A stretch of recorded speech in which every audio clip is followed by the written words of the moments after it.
সুন্দর একটা সুতির শাড়ি পরে আছি, কিন্তু এত কাজ করা, ব্লকের এত কাজ করা আপু, শাড়িটা কোনোভাবে সুতি শাড়ি মনে হচ্ছে না।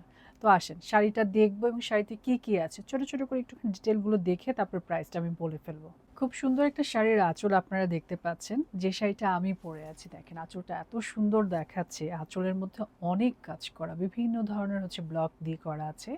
পাড়টা খুবই সুন্দর। শাড়ির ভেতরের রংটা আমার ভাষায় তো একটুখানি, আমার কাছে একটু অফ হোয়াইট লাগছে, একটুখানি ক্রিম কালার মনে হচ্ছে।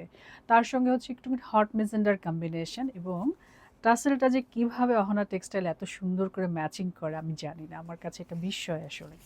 মানে হাতের কাজে ব্যাপার, কখনো তারতম্য হতে পারে বাট কখনোই হয় না। আর এটা হচ্ছে শাড়িটার অন্তরের পার্ট, শাড়িটার উপরের পার্ট থেকে ক্রমশ চওড়া, শাড়িটার নিচের পার্ট, এবং নিচের পার্টটা খুবই সুন্দর। আচ্ছা, শাড়ি কিন্তু আপনারা পাচ্ছেন 14 হাত, মানে অনেক কুচি হবে, একটু খাড়ি ওয়ার্কের ব্যাপার আছে। আই হোপ আপনারা ক্লিয়ার দেখতে পাচ্ছেন। আচ্ছা, আমি একটুখানি চলে যাই শাড়িটা স্টার্টিংয়ে। এই হচ্ছে কি শাড়িটা স্টার্টিং। যেহেতু 14 হাতের শাড়ি সেহেতু অনেক কুচি হবে, আঁচলটা তো বড় রাখতেই পারবেন, ওটা নিয়ে কোনো টেনশন নাই। এবং যেহেতু সুতি শাড়ি সেহেতু পরে খুবই আরাম।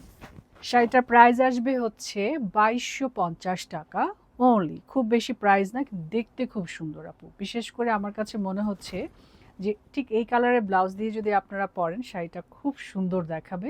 এটা আপনাদের উপরে, কেমন ব্লাউজ দিয়ে পরবেন সেটা আপনাদের উপরে, কিন্তু যেটা দিয়ে পরেন সেটাই সুন্দর লাগবে। তো এরকম সুন্দর শাড়ি নিতে হলে অবশ্যই অহনা টেক্সটাইলের সঙ্গে থাকতে হবে আপু।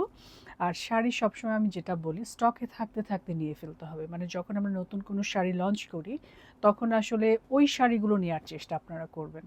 তাহলেই বুঝতে পারবেন যে নতুন শাড়ির আসলে ব্যাপারটা কেমন। খুব সুন্দর আসলে। তো এরকম সুন্দর শাড়ি নিয়ে আপনাদের সাথে আমার আবারও দেখা হবে। সে পর্যন্ত ভালো থাকেন। আল্লাহ হাফেজ। আসসালামু আলাইকুম।